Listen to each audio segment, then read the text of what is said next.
오늘 하나님 우리에게 주실 말씀은 마태복음 3장 말씀입니다. 오늘은 예수님 세례 의미에 대해서 함께 이야기를 나눕니다. 신앙에는 때가 중요하죠. 이 말씀은 모든 것이 하나님의 때가 있다는 거예요. 우리는 신앙생활을 하면서 내 때에 나의 뜻을 이루어 주시기를 원해요. 근데 사실 신앙이라는 것은 하나님의 때에 하나님의 뜻을 이루는 게 신앙의 핵심이에요. 그러니까 우리가 신앙생활을 굉장히 우상숭배처럼 많이 할 때가 있어요. 물론 하나님 앞에 우리의 소망을 기도하죠. 근데 그것이 핵심이고 전부가 된다면 우리의 신앙은 우상숭배와 다를 게 없는 거죠. 우리는 하나님의 때를 기다리는 사람이에요. 나의 때가 아니라. 주님께서 왜 광야에서 훈련을 시키셨다고 그랬나요? 사람이 떡으로만 살 것이 아니요 하나님의 모든 입에서 나온 모든 말씀으로 산다는 것을 알게 하기 위해서. 사람이 살아가는 어떤 그 의미와 정체성이죠. 아마 이스라엘 백성이 400년 동안 종으로 있으면서 먹고 사는 문제에 굉장히 몰두했던 것 같아요. 그게 우리 삶에서 중요하죠. 근데 인간은 그걸로 사는 존재는 아니에요. 먹고 산다고 만족되지 않죠. 그게 인간이잖아요. 근데 하나님의 때가 됐을 때 하나님은 그 백성을 인도하시죠. 가나안에 들어가게 하시죠. 여호수아를 준비하셨고 하나님께서 믿음은 주님의 때를 기다리는 거예요. 여러분은 무엇을 기다리고 있습니까? 우리가 살면서 잘 알지 못할 수 있어요. 그러나 주님께서 나를 통해서 하나님의 일들을 이루어 가실 것이라는 그 믿음, 그것이 우리에게 중요하죠. 공생애라고 얘기를 하죠. 공적인 삶을 사셨죠. 그래서 십자가에 죽으시기까지 그렇게 오랜 시간이 걸리지 않으셨어요. 오늘 예수님께서 요단강에서 세례를 받으시는 사건은 어떻게 보면 왕의 대관식 같은 거기도 하죠. 만왕의 왕으로 오신 예수 그리스도가 공식적으로 세상에 등장하는 메시아로서. 근데 사실 우리는 내용을 다 알잖아요. 예수님께서 세례가 무엇을 의미하는지. 예수님은 결국은 십자가에 죽으시기 위해서. 오늘 본문을 보면은 이상한 사건이 나옵니다. 사실 보면 우리가 그런 생각을 할 수 있어요. 예수님이 왜 세례를 받으시지? 그것도 세례 요한에게. 세례 요한은 예수님을 뭐라 그랬나요? 예수님의 신을 들기도 감당하지 못하겠다. 이렇게. 그런 자가 세례를 예수님에게 베푸는 거죠. 굉장히 좀 이상한 사건이죠. 오늘 이 세례 사건을 신학자마다 또 교단마다 이걸 굉장히 다르게 해석할 수도 있어요. 이상하게 해석하는 이단도 있고, 이 본문이 굉장히 논란이 많은 또 본문일 수도 있어요. 예수님께서 우리에게 세례를 주셔야 되는데 예수님이 세례를 받으셨어요. 세례라는 것은 먼저 나의 죄를 씻는 거잖아요. 그리고 주님과 함께 죽고 함께 사는, 하나님이 원하시는 대로 기뻐하시는 삶을 사는 게 세례잖아요. 세례. 그것이 세례의 의미고, 그래서 세례는 누가 받는 거예요? 죄인이 받는 거죠. 근데 예수님은 죄인이 아니잖아요.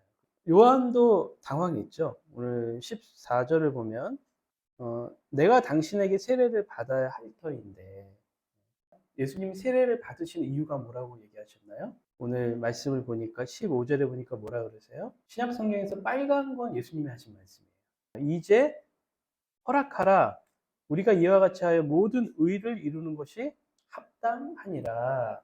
그러니까 우리가 정통 복음주의에서 해석에 의하면 예수님께서 모든 인류의 죄를 대속하시기 위해서 세상에 오셨다는 거죠. 죄인의 죄를 뒤집어 쓰신 거예요. 그러니까 이 세례는 모든 인류를 위한 세례인 거죠. 죄가 없으신 분이신데 인류의 죄를 위해서 죄인으로 죽어야만 했던 이 대속 사건이에요.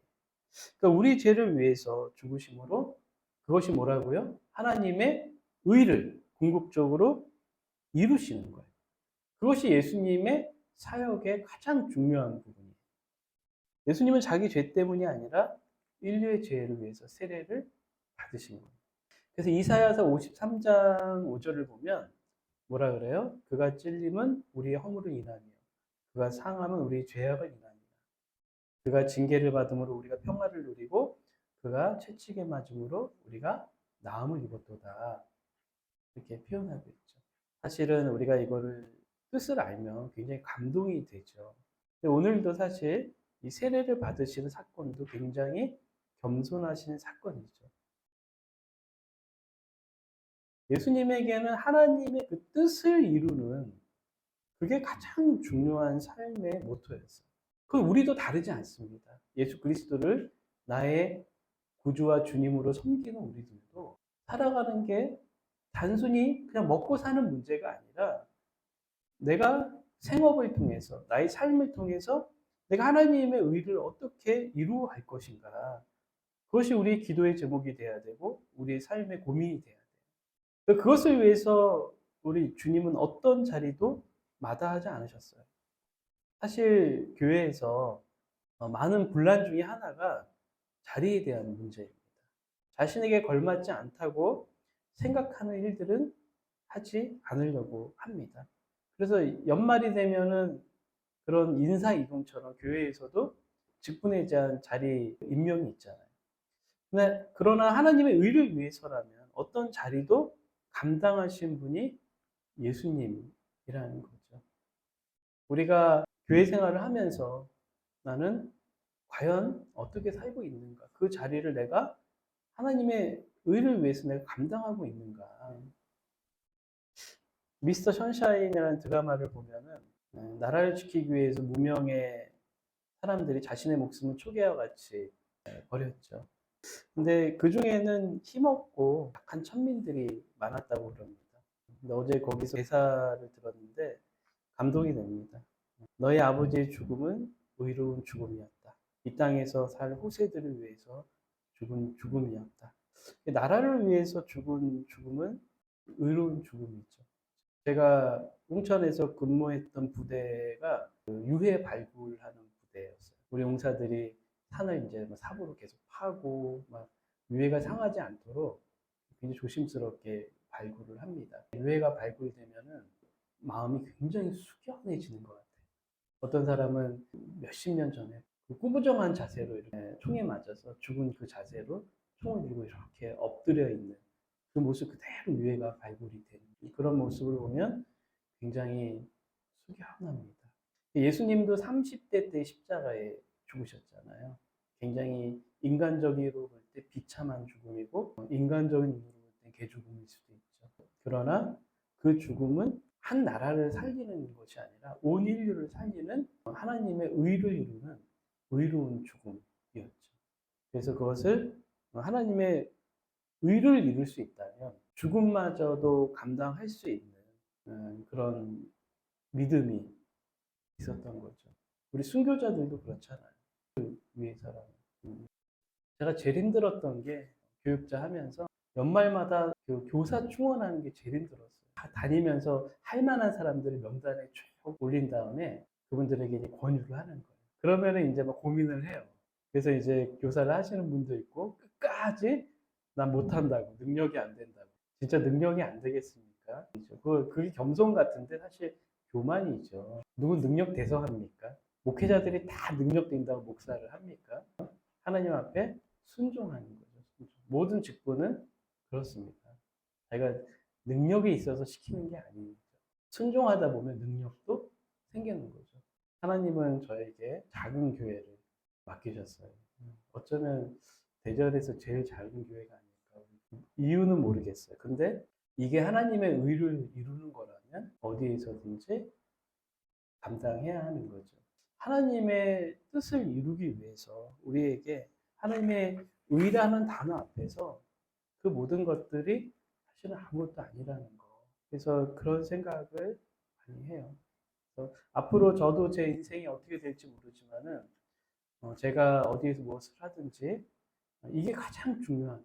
하나님의 의를 이루는 삶. 오늘 예수님이 세례를 받으시죠. 진정한 세례의 준비는 회개라 그랬죠. 회개. 하나님 앞에 두 손 들고 항복하고 돌아오는 거. 회개는 생각을 바꾸는 거라고 그랬죠. 인간이 생각을 바꾼다는 거는 굉장히 어렵습니다. 어려워요. 더구나 그게 성격적인 신념으로 굳어버리면은 안 바뀌어요. 내가 하는 말, 내가 하는 행동, 모든 게 다 신념에서 나와요. 그러나 상담하다 보면은 그런 것들이 좀 드러나죠. 사람은 자기의 신념대로 살아요. 근데 그게 깨지는 거? 제가 주보에도 오늘 실었지만은 어쩌면은 지금 우리에게 굉장히 그 신념이 굳어져 있는 것 같아요. 종교는 선택이다. 이런 것들이 언젠가는 종교는 바보 같은 짓이다. 라는 것까지 신념이 굳어지지 않을까. 오늘 목회서신 한번 읽어보세요. 파리 올림픽에서부터 거기까지 갔어요. 우리가 어떤 신념이 있는가. 목회 상담도 그렇거든요. 하나님에 대한 어떤 신앙에 대한 신념이 바뀌는 거. 그게 목회 상담이 되게 중요하거든요. 자기 신념대로 신앙생활도 해요, 사람들이. 그것이 정말 성경과 맞는가. 근데 사실 세례는 권유하는 게 아니죠. 제가 자발적으로 하나님 앞에 나아오는 거죠. 세례를 권유해서 받는 거는 사실 세례의 진정한 그 정신이 아니죠. 그런 관점에서 군에서 하는 집단 세례는 굉장히 문제가 많이 있어요. 근데 그런 차원으로 많이 얘기를 하죠. 이 사람이 나중에 사회에 나와서 신앙생활을 안 하더라도 내가 세례 받았었지 하면서 그래도 교회를 찾을 가능성이 더 높다. 사실 세례라는 관점에서 굉장히 적절치 못하죠. 세례는 그런 게 아닌데. 그럼 말도 안 되는 거죠.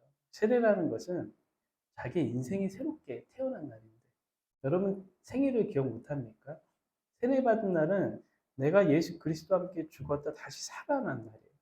주님의 은총으로 예수 그리스도의 옷을 덧입는 날이고 주님의 한량없는 은혜와 끝없는 사랑을 내가 경험하는 순간이에요. 그게 세례거든요.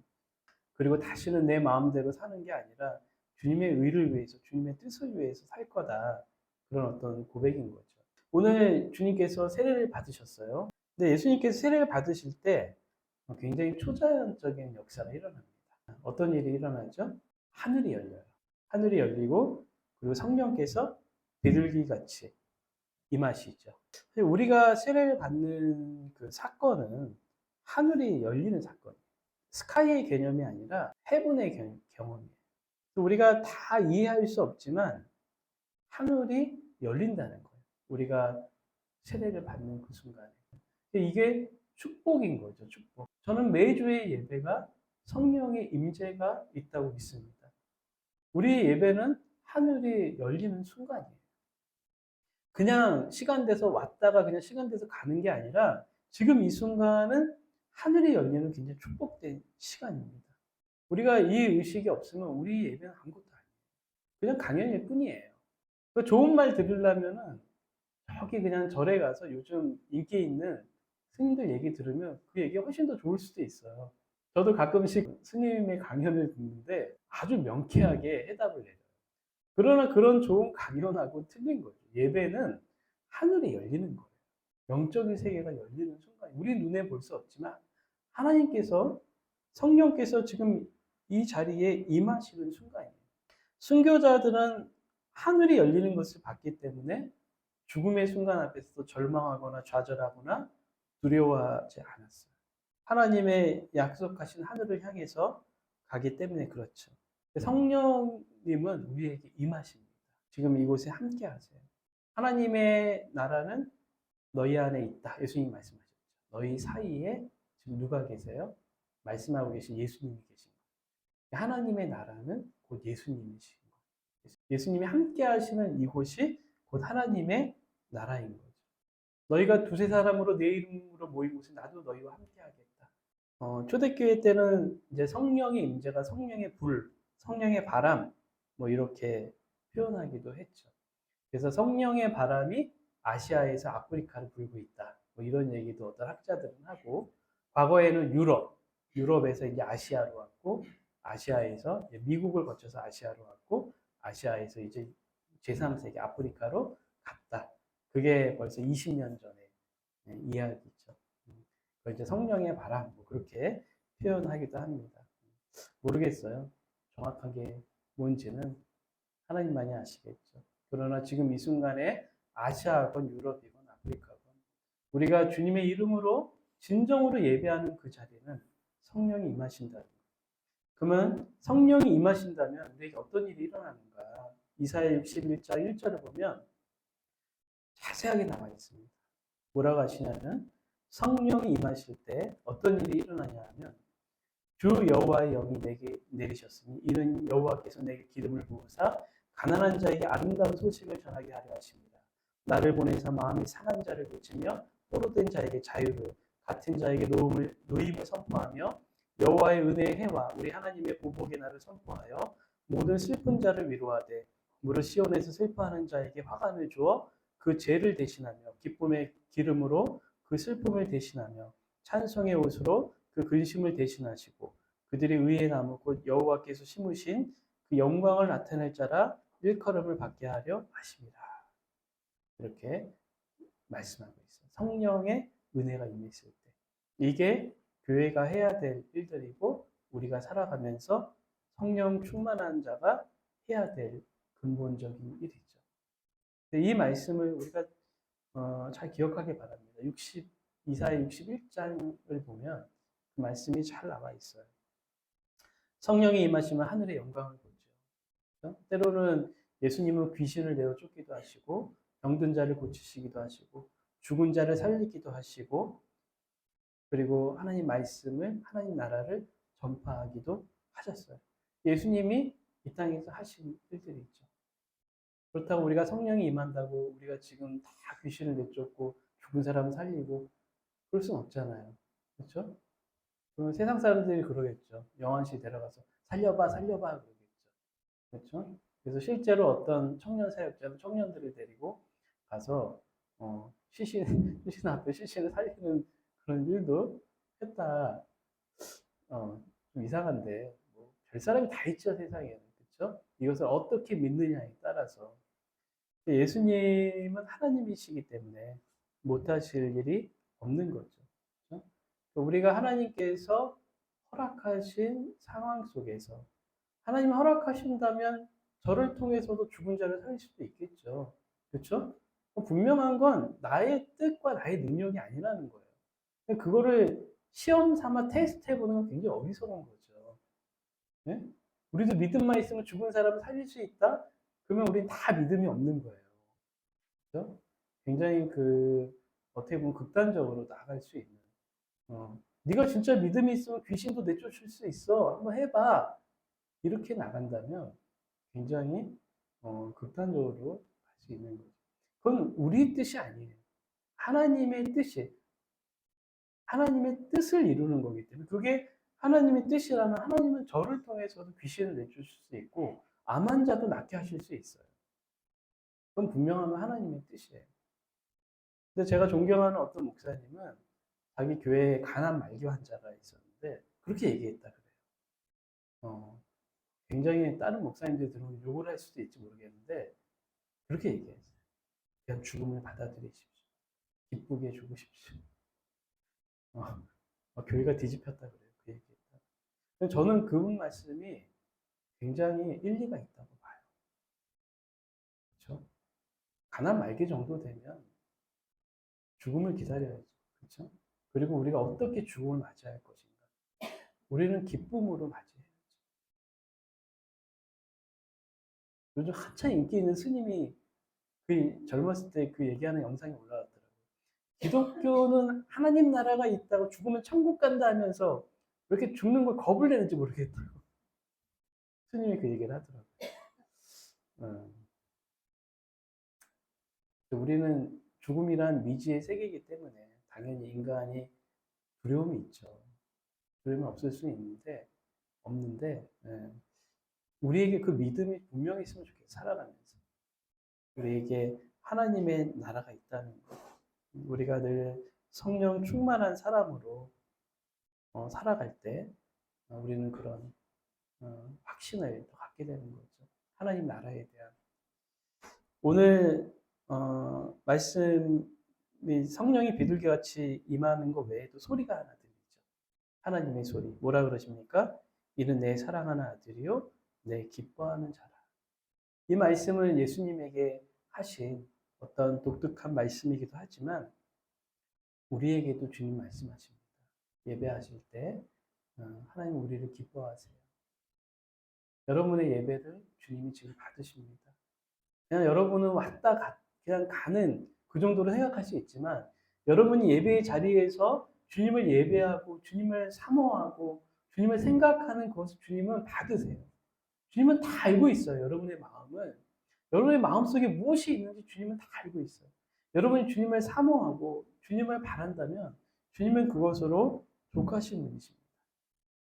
오늘 마태복음에 보면은 처음으로 삼위일체 하나님이 나오세요. 삼위일체 하나님이 나오시죠. 예수님이 등장하시고 성령님이 등장하시고 하나님의 하나님이 등장하세요. 삼위일체 하나님. 이 삼위일체 하나님